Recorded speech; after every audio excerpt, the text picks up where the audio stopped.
আমরা বাড্ডা এলাকায় যেতে চাই, সেখান থেকে যুক্ত হচ্ছে সহকর্মী নাদিয়া শারমিন। এবং বলে রাখি, বাড্ডা এই এলাকাটা গেল বছর জুলাই আগস্ট যখন আসলে আন্দোলন চলছিল, গণ অভ্যুত্থান হচ্ছিল, তখন সবচেয়ে গুরুত্বপূর্ণ একটা পয়েন্ট ছিল।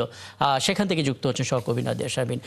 নাদিয়া, আপনি যেই জায়গাটাতে দাঁড়িয়ে আছেন, বোধ করি এই জায়গাটাতেই এক বছর আগের একটা বড় আন্দোলনের জায়গা ছিল এবং সেই জায়গা থেকে নানামুখী ছবিও আপনি তুলে ধরেছেন, কাভার করেছেন। আজকে সেই জায়গাটাতেই দাঁড়িয়ে হয়তো আন্তর্জাতিক অপরাধ ট্রাইব্যুনালের প্রথম যে রায়, সেই রায়ের ঘোষণাটা আপনি শুনবেন।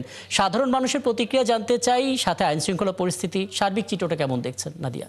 ধন্যবাদ। প্রথমে আগে রাস্তার অবস্থাটা বলে নেই রাকিব। সকালবেলা যখন অফিস টাইম ছিল আসলে তখন আমরা যানজটও দেখেছি।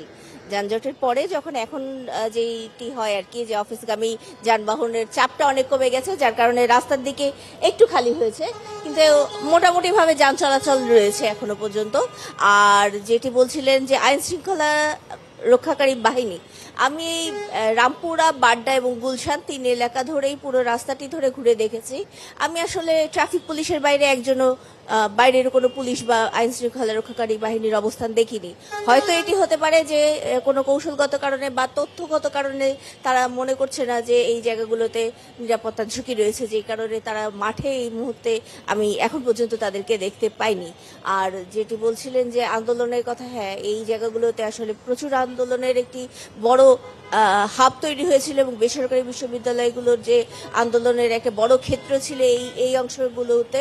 কাজেই সেই আন্দোলনের চিত্র তো আমরা দেখেছি, সেই বাস্তবতা থেকে আজকে পর্যন্ত আসা এবং আজকের এই রায়ের সময়টিতে আসা, এই পুরো সময় জুড়েই আমরা ছিলাম, দেখেছি এই পরিস্থিতিগুলো। এবং আজকে এখন পর্যন্ত যারা এখানে সাধারণ মানুষ আছেন, সাধারণ মানুষ আসলে সবাই যে এই তথ্যগুলো সম্পর্কে খুব স্পষ্ট জানেন তাও না, তবে বিচার নিয়ে তাদের চিন্তার রয়েছে, তারা বিচারের কি হয় দেখার অপেক্ষাও করছেন এবং সেটির ভিত্তিতে তারা হয়তো মন্তব্য করবেন। তার আগে তারা ঘন্টাখানেক পর যখন রায় হবে তখন হয়তো আরো ভালোভাবে তাদের প্রতিক্রিয়া জানা যাবে। এখন পর্যন্ত চমৎকার করে রাস্তাঘাটের খবর এবং আইন শৃঙ্খলা পরিস্থিতির আপডেটটা আপনার কাছ থেকে পেয়ে গেলাম। সহকর্মী নাদিয়া শারমিন আমাদের সঙ্গে যুক্ত হয়েছিলেন, বলছিলেন বাড্ডা থেকে। এরপর যে সাভার যেতে চাই, আমাদের আর সহকর্মী রায়ান বিন আমিন সেখান থেকে যুক্ত হচ্ছেন। রায়ান, প্রথমত আপনার কাছে জানতে চাই, শহরের যে নিরাপত্তা পরিস্থিতি সেটা